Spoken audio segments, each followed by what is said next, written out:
श्रीहरी जगत पिता दूर करीतो व्यथा ऐका सत्यनारायणाची कथा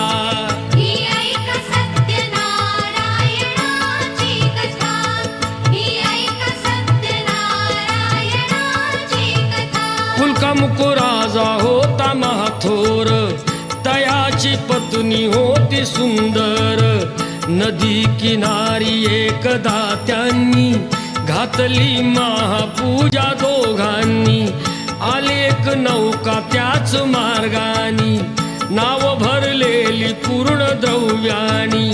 होती व्यापारी साधू बाण्याची रीत पाहण्यास आला पूजनाची उल्का मुकुत्यास